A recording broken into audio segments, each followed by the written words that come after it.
92.3 Radyo 5 True FM. Dito tayo sa totoo, kapatid. Oras na natin, 40 minutes makalipas ang alas 9 ng maulan pa ring gabi. Kaya naman po iba yung pag-iingat. Yan agad ang ating paalaala bago ako magpakilala.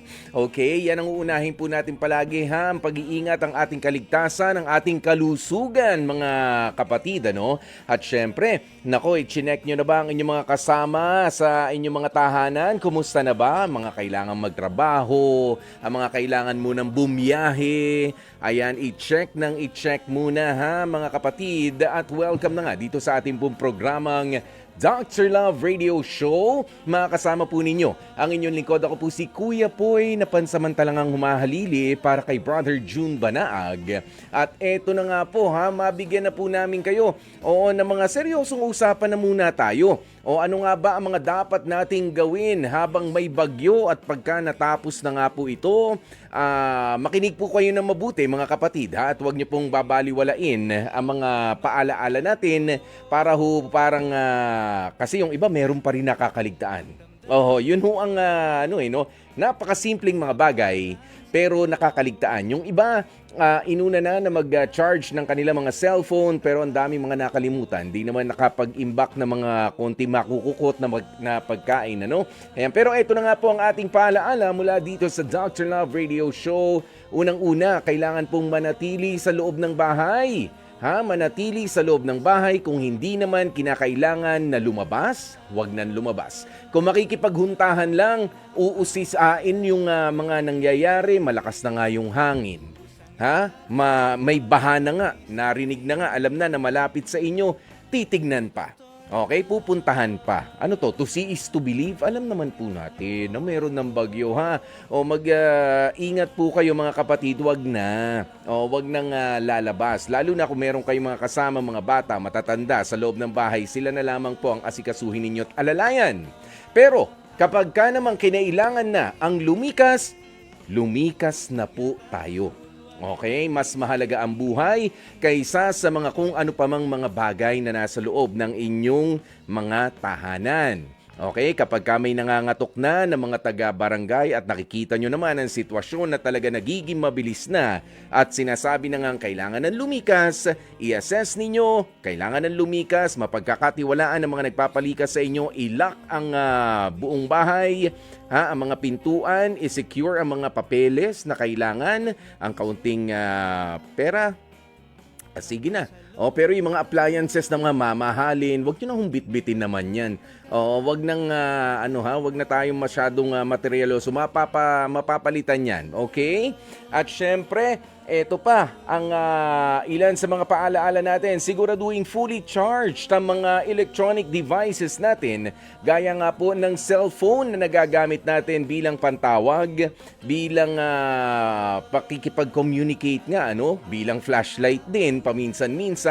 Kaya yung mga online games, yung mga online na ginagawa natin nang dahil sa ating kapritsyo lang, ay medyo iwas-iwasan nyo na para naman matipid yung baterya. Okay? At syempre, isa pa hong paalaala, alamin kung saan nga ba talaga ang evacuation center na malapit sa inyo o sa inyong mga lugar at lumikas na kapag po kayo ay inabisuhan na. Lalo na doon sa mga bagong salta lang, sa mga bagong lipat pa lamang sa kung saang lugar, alamin nyo na. Kung saan nga ba yan? Saang basketball court, saang public school ang pupuntahan ninyo. Ayan, at syempre, alamin din po ang mga emergency hotlines na inyong nakikita naman dito sa ating 92.3 FB page na umaandar sa ilalim ng mga numero. Yan. Okay? Ayan, at syempre, ang panghuli naman po ay manatiling nakamonitor sa lagay ng panahon at mahalagang balita dito at Radyo 5 True FM. FM. Kaya naman po i-follow nyo na nga po kami at mag-subscribe sa 92.3 FM social media accounts.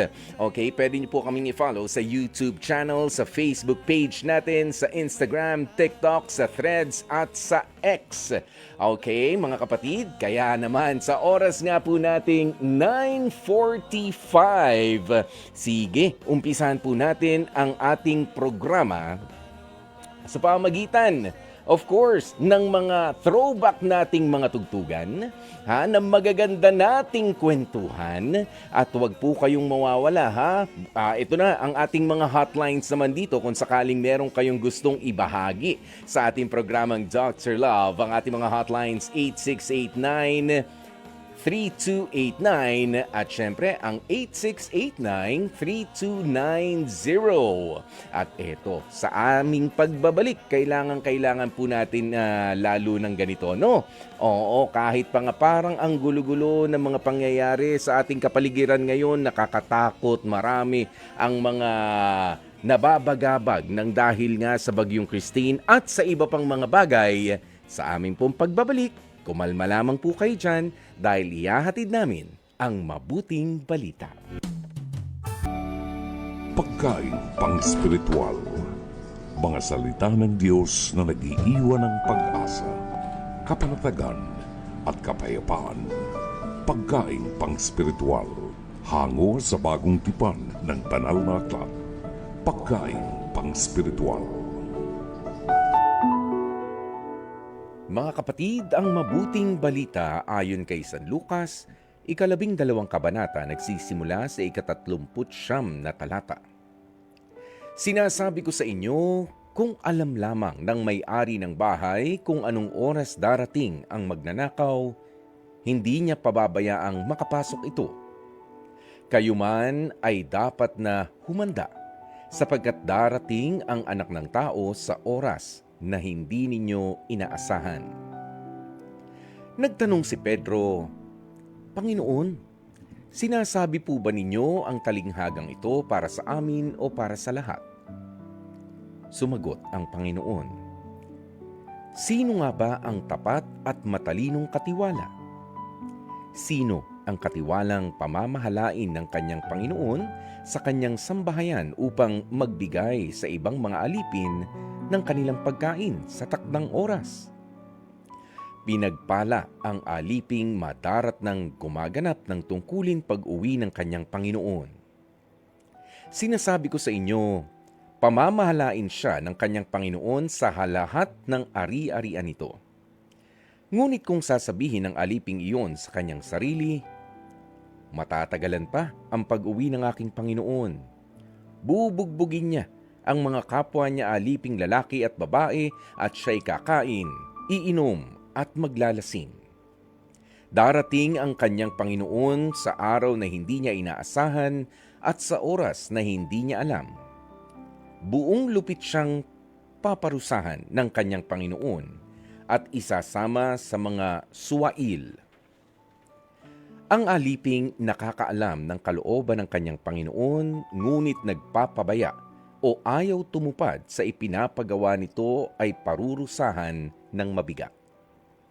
Ngunit ang aliping hindi nakakaalam ng kalooban ng kanyang Panginoon, magkulang man siya sa kanyang tungkulin, ay paparusahan lamang ng magaan. Ang binigyan ng maraming bagay ay hahanapan ng marami, at ang pinagkatiwalaan ng lalong maraming bagay ay pananagutin ng lalong marami. Ang mabuting balita ng Panginoon. Pagkain pang-spiritual. Mga salita ng Diyos na nag-iiwan ng pag-asa, kapanatagan at kapayapaan. Pagkain pang-spiritual.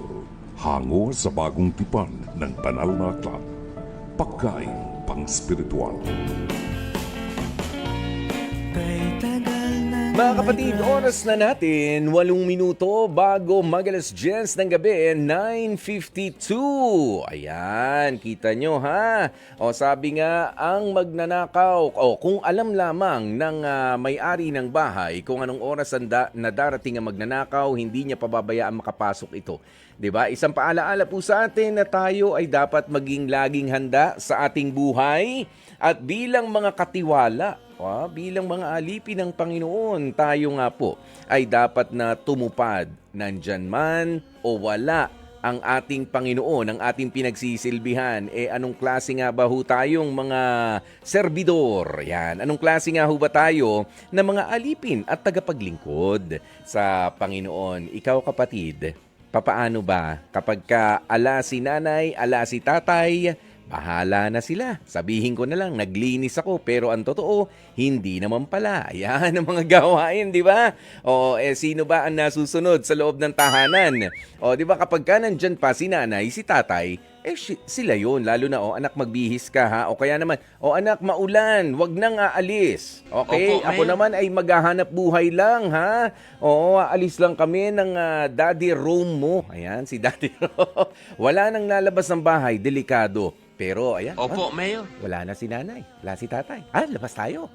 Tara, makipaglaro tayo ng online games. Di ba? Yan yung mga simpleng mga bagay na kailangan tayo po ay napagkakatiwalaan, mga kapatid, At lalo na nga, sa bandang huli ng ating mabuting balita, ay pinapaalala sa atin na lalong dumarami ang mga responsibilidad na ibinibigay sa atin, lalo ring dumarami ang ating mga pananagutan. Kaya wag tayong maging pabaya at wag rin po tayong maging abusado. Pwede rin po maihalin tulad natin to para sa mga tagapagsilbi sa ating bayan. 'Di ba? Lalong gumaganda sa paningin ng marami ang posisyon mo, dapat lalo kang nagiging responsable sa mga ikinikilos mo.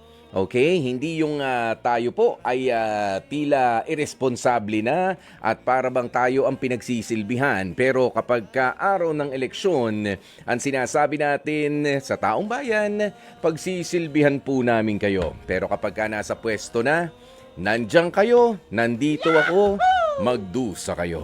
Di ba ganyan ang diskarte ng iba? Bawal yan. Bawal yan. Okay, kaya naman mga kapatid, maging mabuti nga po tayo mga tagasunod. At syempre, magagamit din po natin ang ganyang kaugalian, lalo na kapag ganito nga ho, na mayroong emergency na mga nangyayari sa ating kapaligiran. Katulad ng mga paalaala namin kanina, kung sakasakali at alam nyo na kailangan lumikas, kailangan ng kumilos na. Okay? Ayan, wag na hong manlaban pa at baka tayo ay mapasama pa, baka may mapahamak pa, baka may masaktan. Okay? Kaya naman mga kapatid, stay safe at kumalma lamang naman po kayo dyan. Wag naman matatakot para sa lahat ng medyo natatakot sa mga pangyayari. Lagi naman po tayong merong paraan at wag bibitiw sa ating pananalig sa Kanya na ang bagyong si Christine ay lilipas din. Okay?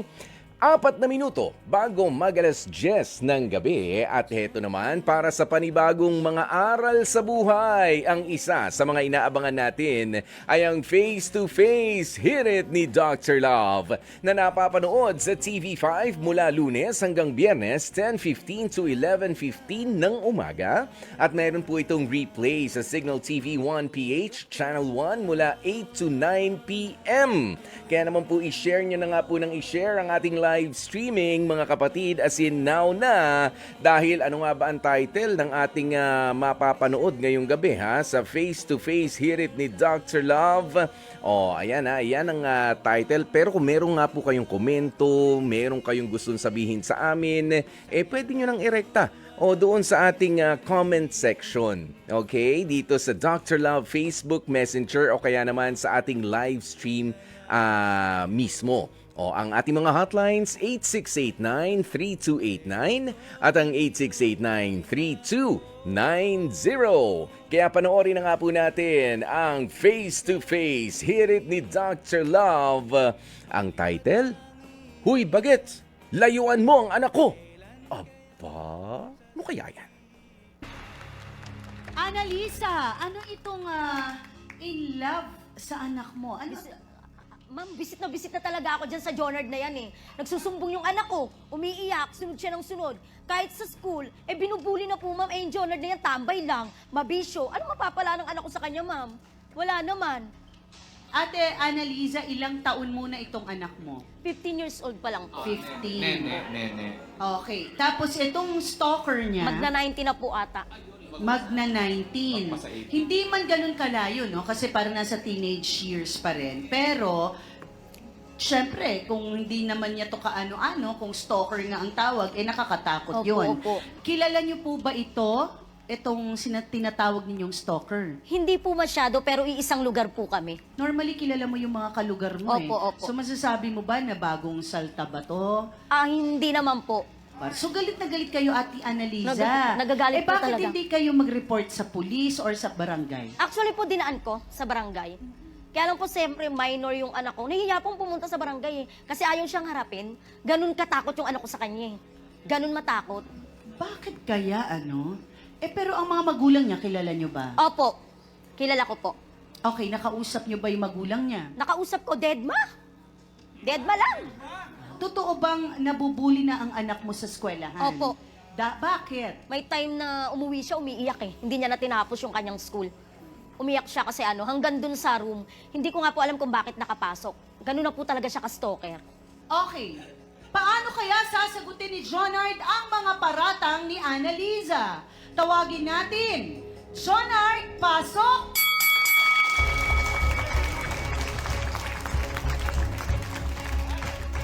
Kapal ng mukha mo? Kapal po. Kapal ng mukha mo? Ha?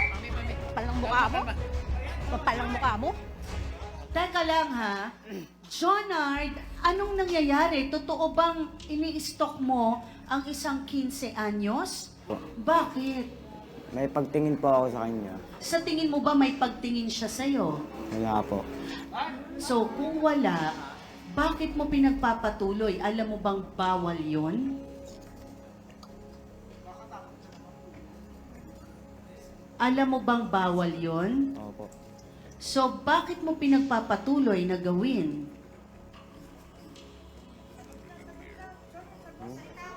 Ay, wag niyong madaliin, please.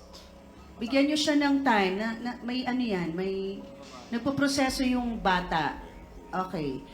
Kilala mo ang magulang nila. Bakit niyo sinasabing Deadma, Ate Annalisa? Kasi po kinausap ko ng maayos. Okay.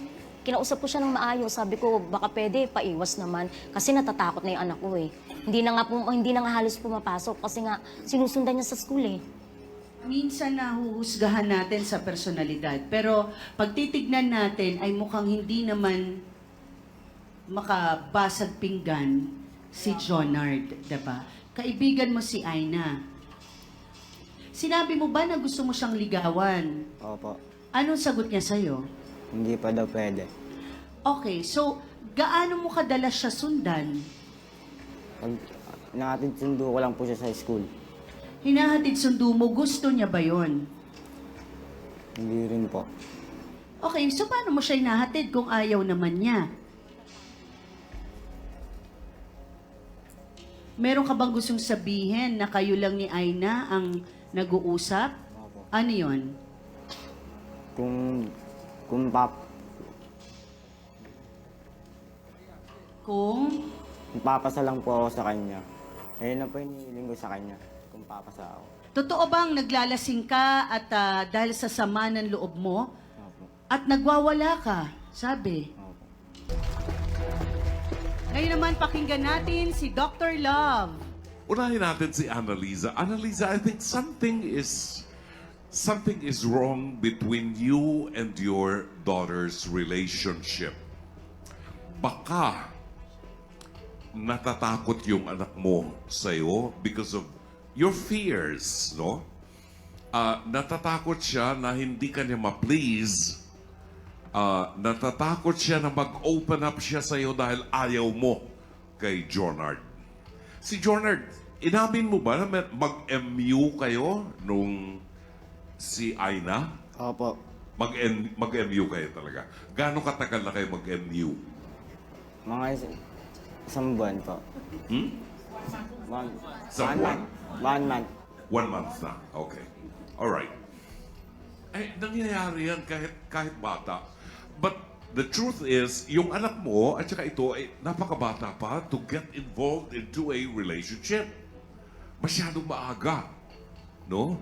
At 15 years old, baka mga Barbie doll pa siguro, no?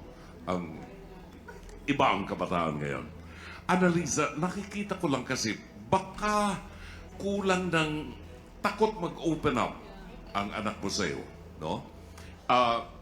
Sana hindi ka nag-stalk kasi pag nag-stalk ka, yari ka. May kulong ka dyan. I'm telling you, may kulong ka. Pwede kang idemanda. Okay? Naiintindihan ko na talagang naglalagablab ang puso mo sa pagmamahal at gusto mo palagi nakikita. Normal yan, tanong mo kay Kuya Alex. Pag na-in love, gusto niya palagi nakikita yung babae. Di ba? So, ang ginagawa mo, hinahatid sundo mo, pinupuntahan mo pa sa classroom, may limitations tayo. Hindi porke mahal mo, lahat ng gusto mo mangyayari. Hindi pwede. May limitations tayo. Okay? Maraming salamat, Dr. Love. At yan nga po mga kapatid, napanood nga natin ang face-to-face hirit ni Dr. Love. Kaya naman pala, huy bagets, layuan mo ang anak ko. Yung bata-bata pa naman pala talaga nun. 15 anyos. Tapos, yes, bata pa rin naman ang sunod ng sunod sa kanya. Pero dahil nga meron ng mga meron ng abala na rin. Abala na hindi lamang sa magulang, hindi lang naman sa hindi siya gusto nung magulang, kundi wala sa edad.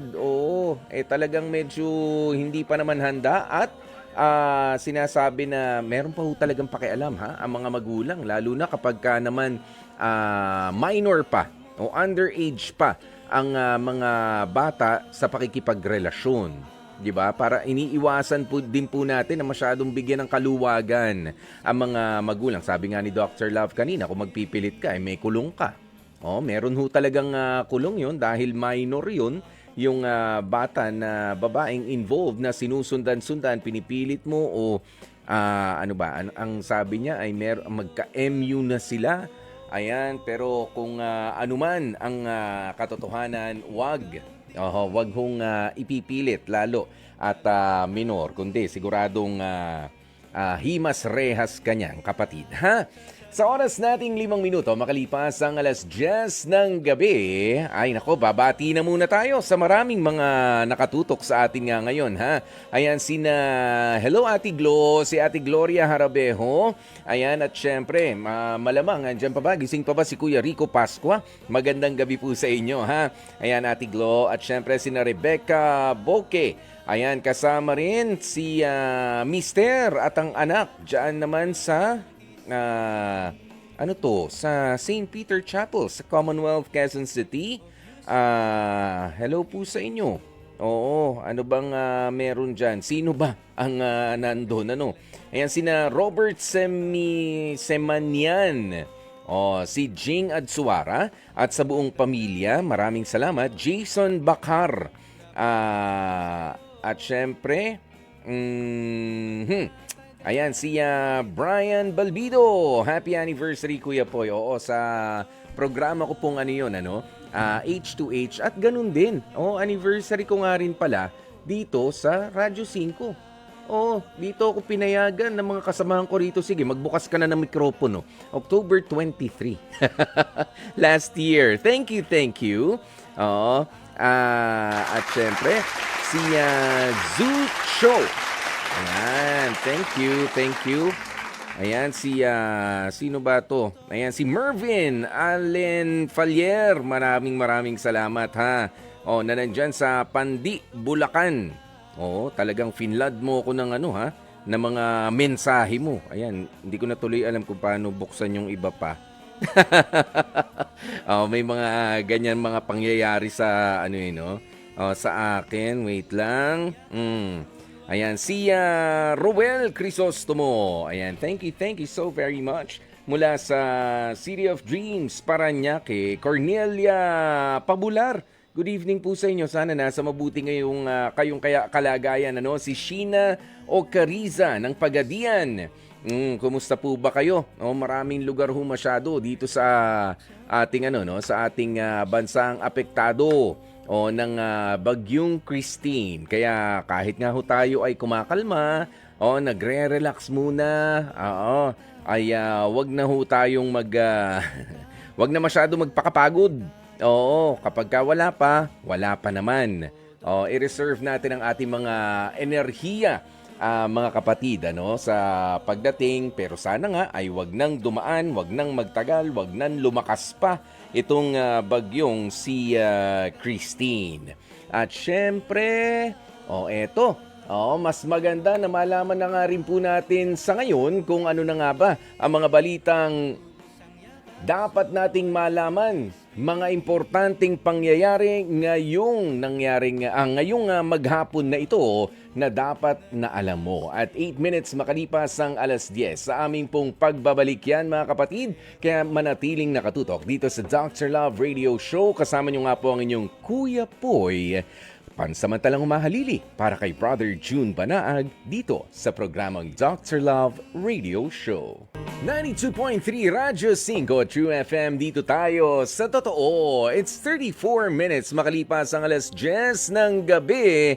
Mga kapatid, sana nga po ay kahit papaano kumalma-kalma ang ating mga isipan sa pamamagitan ng awiting Jesus ng aking buhay na inyong kapapakinig pa lamang na inawit ng Himig Jesuita.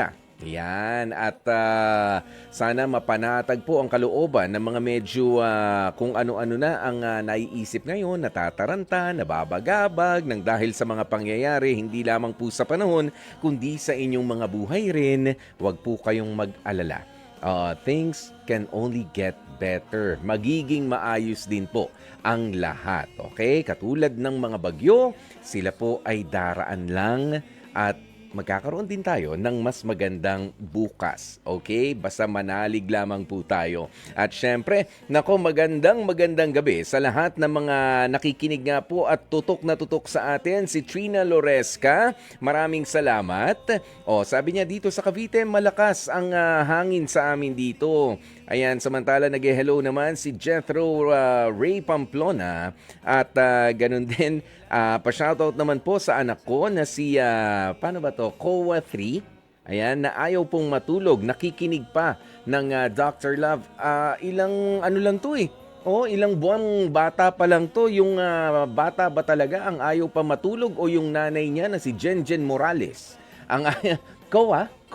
Ayan, Kowa 3. Yun. Hello, Koa. Tulog ka na. Patulugin mo na si mami mo. Para ganda na ulit si mami mo. Ayan, hello Jen.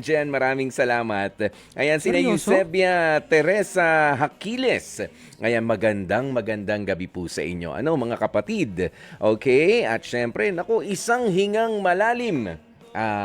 Isang hingang malalim muna tayo. Kahit gawin nyo pang dalawa. At tayo po ay tumungo na nga dito sa ating liham kasaysayan, mga kapatid, Dahil walang sawa sa pagresponde. Bukal sa puso ang pagtulong. At talaga naman, todo ang dedikasyon. Mapuntahan lang ang mga nangangailangan sa mga panahon ng kalamidad. Ganyan po ang mga social worker. At ngayong gabi, ang ating liham kasaysayan ay mula po mismo sa isang social worker na kasalukuyang tumutulong sa mga nahagupit ng bagyong Christine. Okay? Kaya naman, mga kapatid, si Lorena ng Novaliches ay merong liham kasaysayan para sa atin. At syempre, bago tayo magpatuloy, saludo muna tayo sa lahat nga po ng mga volunteers. Ayan, sa lahat ng mga social workers na walang tigil at parang mga hindi nauubusan ng baterya. Konting pahinga, konting upo, yun na yun, nakapag-recharge na sila, tulong ulit, sugod ulit. Mag-iingat din po kayo. Isama po natin sila sa ating mga ipinagdarasal, sa mga kapulisan natin, sa mga bantay bayan, sa mga barangay tanod na umaalalay. Okay? Walang pagod din sa ating komunidad. O sila muna di ba? At syempre, sa ating mga magulang din na nagbabantay rin sa ating mga tahanan, pasalamatan po natin sila. Oo, para sa ating kaligtasan ang lahat ng iyan. Kaya naman, sige, umpisa na nga po natin ang ating liham kasaysayan mula kay Lorena ng Novaliches.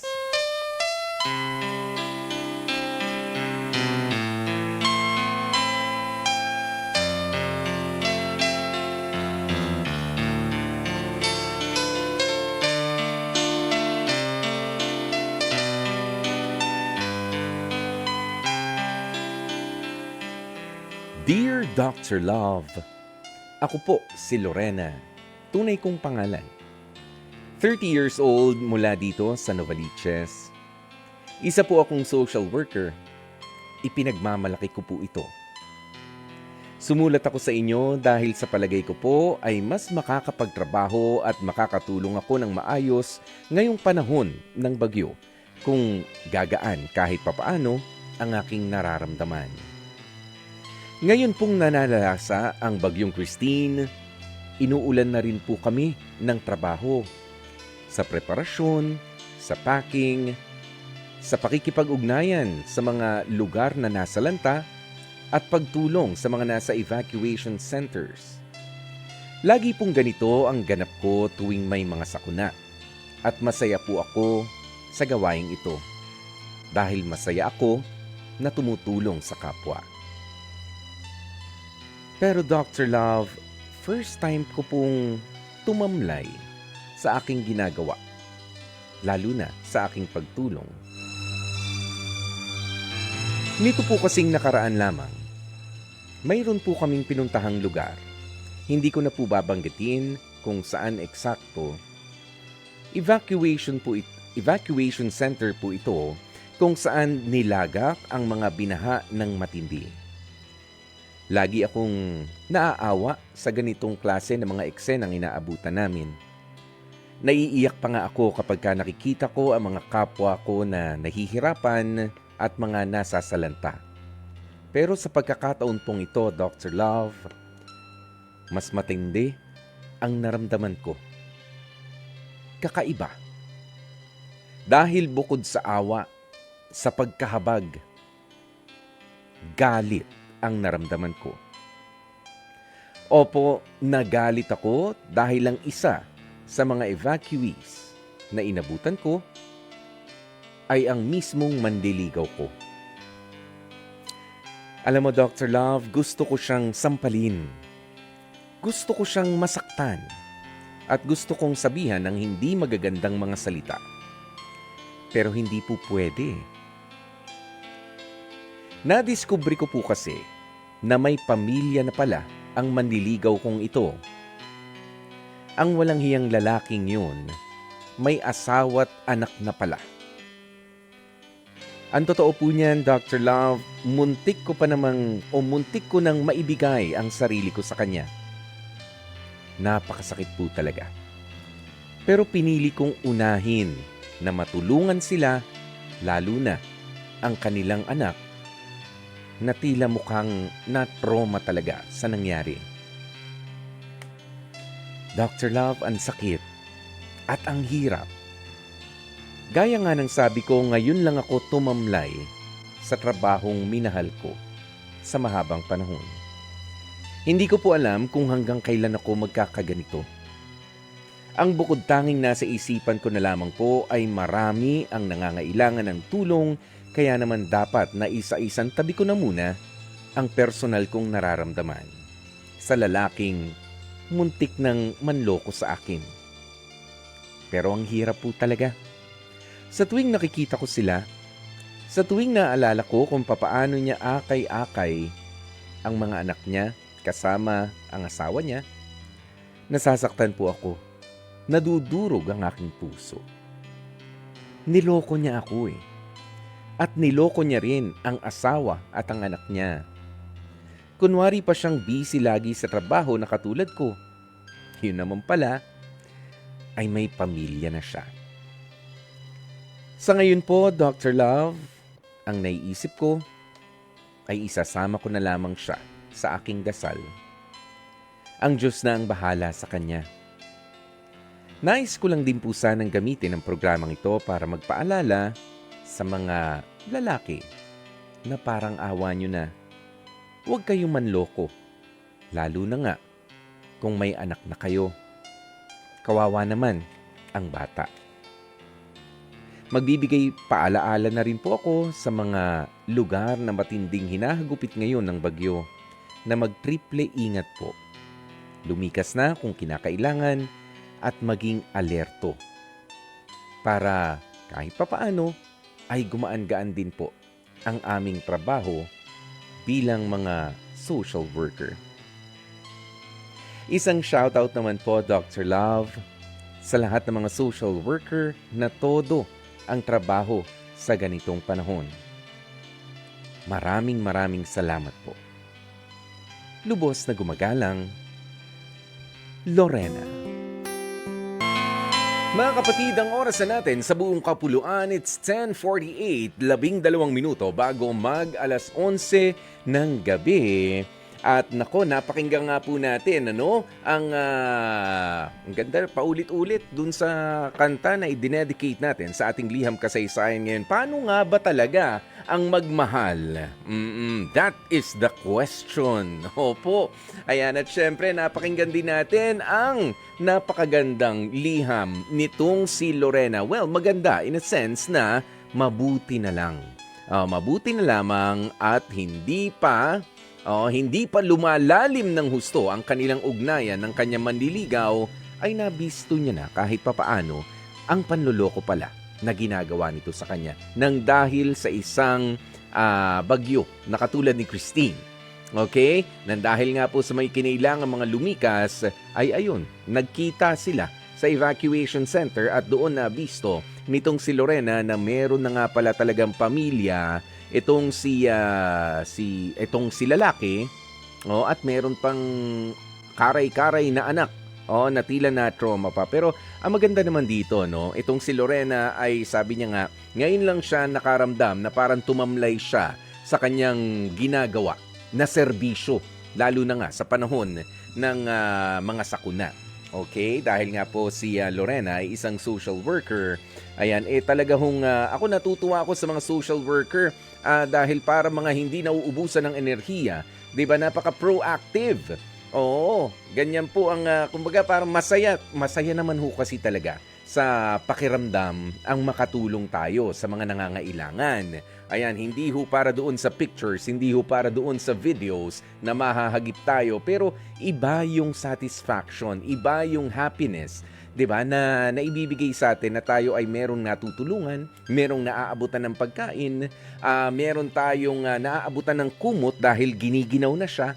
Yang ganyan, dahil talagang buhay na buhay sa kanila yung spirit of service, yung spirit of volunteerism. Meron bang oras nga ba ang mga social worker kapag ganitong mga emergency situations na, well, I don't know. 'Di ba? Hangga't kaya mo, sa tingin ko, kung ako man ang social worker, hindi, kaya ko pa naman. Sige na, dito lang ako. O kaya magpapahinga lang ako ng konti. Hindi na ako lalayo. Dito lang muna ako sa isang sulok dito, At babalik din tayo sa pagseserbisyo. Lalo na merong mga bata, merong mga matatanda. Pero talaga wala rin po sa focus kapag nga merong ganoong klase ng eksena na ibig sabihin lang nito, minamahal na sana. Oo, ni Lorena, itong lalaki manliligaw niya, nga lang nabisto niya na pag-aari na pala ng iba. At may anak pa. Okay, isang napakasakit na eksena. Okay, na kanyang nakita, pero I think it's a blessing in disguise also. Ayan, kesa nga nagpatuloy pa ang lokohan. Imagine, papaano kapag ganito mga kapatid, papaano kapag halimbawa si Lorena ay naisuko na ang kailangan niyang isuko kay dun sa manliligaw niya. O kaya naman sila ay nagli-live-in na. Tapos makikita niya may ganong klase ng eksena sa isang responde nila. Di ba mas napakasakit nun? Oo, niloko ka at pumayag ka pa at napapaniwala ka na totoo yung pagmamahal. Well, maaaring totoo, pero hindi lang pala sa'yo totoo yung pagmamahal. Meron na palang responsibilidad na iba. 'Di ba? Napakabigat sa dibdib. Kaya nga sabi ko, maigi na rin. Oo, na hanggang dun lang, kumbaga hanggang ligawan portion lang yung inabot nila. Bagamat masakit, dapat pa rin nating ipagpasalamat. Pero ito mga pangyayaring ganito naman, Lorena, isolated case lamang ito. Huwag mong iisipin na ang lahat naman ng mga susunod na makikilala mo na lalaki, o kaya naman ay gustong magka-relasyon sa iyo ng espesyal, ay kailangan mo ng pagdudahan. Okay, you be careful next time, pero wag naman tayo yung highly suspicious. Oo, na para bang ayaw na natin na magpapasok ng mga tao, ayaw na natin kumilala ng mga tao ng dahil lang sa pagkakamali ng isa. Okay? Walang mali sa yung ginagawa na pagseserbisyo. Oo, kaya dapat tanggalin mo na yung pagiging matamlay mo. Oo, dapat masigasig ka na ulit sa pagtulong sa mga tao. After all, sabi ng isang awitin, it's the lover, not the love. Okay? Who broke my heart last night? Ayan, ganyan. Oo, yung kasalanan nung tao, hindi ng pagmamahal. Ito rin naman. Kasalanan nung pinagserbisyuhan mo. Kasalanan nung tinulungan mo na nakita mo siya ron, pero walang pagkakamali doon sa pagtulong mo. Yung pagiging social worker mo. Oo, kaya ituloy mo lamang ang magandang gawain na yan. At gusto ko rin yung ginawa mong pagtulong pa rin sa kanila sa kabila ng kumbaga nagulat ka no? Pero wala kailangan mong tulungan yung bata, kailangan mong tulungan yung asawa, at mismong galit na galit ka doon sa lalaki na liligaw sa'yo, pero wala kailangan mong tulungan yung munang trabaho natin, yung sinumpaan muna nating tungkulin, o yung passion muna natin bago ang ating mga personal na mga issues. I think yun na yun. Yung pagkikita nyo doon, yan ay nakakahiya para doon sa manloloko. Lagi namang talo sa bandang huli yung manloloko. Hindi yung niloko. Sino ang makakaharap sa inyong dalawa at makakatingin sa mata ng bawat isa ng derechahan pa? Di ba ikaw na niloko? Ako niloko mo, wala akong atraso sa'yo. Pero ikaw, niloko mo ko. Kahit gwapo ka, hindi ka makatingin ng diretso sa akin. Paano yan, pakilala mo, binata ka. Tapos ito ako sa'yo, tumutulong pa ako sa'yo. Di ba? May mga ganyan. Nakaka-guilty yan para sa parte niya. Kaya huwag ka na mag-alala, ituloy mo lang ang pagseserbisyo mo sa marami nating mga kababayan na nangangailangan ng tulong ng mga social workers sa ngayon. And speaking of which, para naman po sa mga sa mga nais nga pong magbigay ng inyong mga kwento rin, magbahagi. Uy, Lorena, maraming salamat talaga naman yung kwento mo, alam namin, isiningit mo lang kasi nga talagang ina-anticipate na rin yung pagdating ng bagyo, na isingit mo pa itong kwentong ito. Maraming salamat naman sa iyo para lumabas din yung bigat ng loob mo. Kaya sige, ikot ka lang ng ikot diyan. Kung talagang hindi mo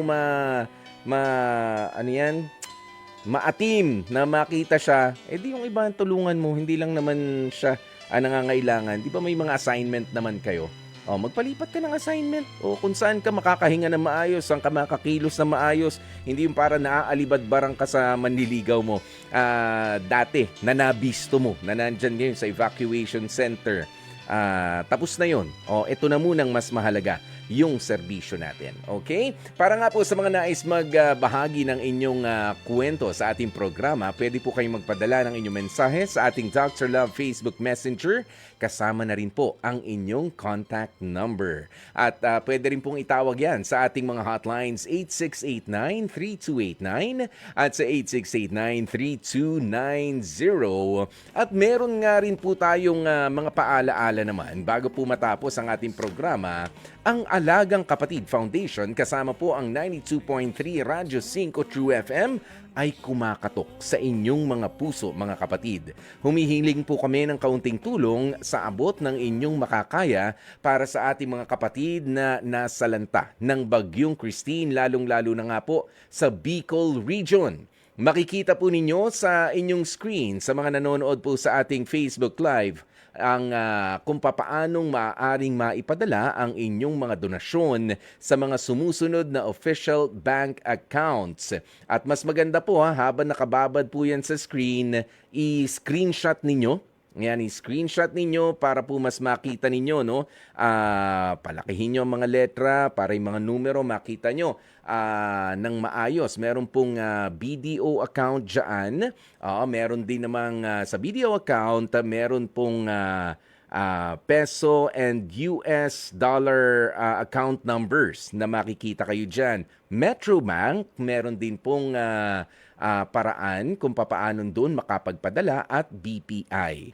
Okay? At patuloy rin po tayong manalangin sa Panginoon para humingi ng gabay at kaligtasan para sa lahat ng ating mga kababayan sa Luzon, sa Visayas at sa Mindanao, kaligtasan para sa pagdaan ni Bagyong Christine. Kumalma lamang po kayo mga kapatid, manalangin at magtiwala na bukas ay may mas magandang umagang naghihintay para sa ating lahat. Maraming salamat po sa inyong pagtutok sa ating programang Dr. Love Radio Show at syempre maraming salamat din sa ating mga bossing na nandito kay Boss Raul de la Cruz, ang Head of Programming and Production natin, si Sir Alvin Maanyo, ang Operations Manager si Ma'am Cherry Baile at ang ating mga producers si Jenjen Morales at si Mike Santillan, ang ating masisipag na mga tech directors sina Direk Chic Mamaril at syempre ang ating radio studio tech, Rome Ortigas. O ang ating PA, si Jaire Ann Manipon. Nag-iisa ka ba dyan? Nandyan din kanina si Mike Bulayog. Talagang umalis pa, ano? Ilang minuto bago tayo magpaalam. Ayan, mag-iingat po tayo mga kapatid. Bukas po, magkarinigan po muli tayo. Ano? Kung pwede na po magpahinga. Kung wala namang malakas na ulan, wag na pong lumabas. Kahit nangungulit ang inyong mga tropa na tara, shot tayo. Alam ko may mga ganyan ang hirit no? Giniginaw ako, shot tayo.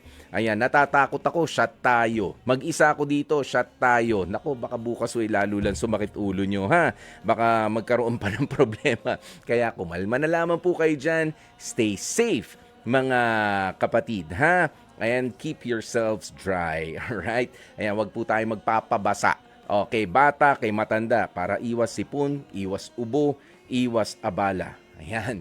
Nakasama nyo nga po ang inyong Kuya Poy na nag-iimbita naman sa inyo na pakinggan din ang ating programa tuwing pananghaliang tapat. 12:00 ng tanghali, ang programang H2H, Heart to Heart, dito rin sa True FM.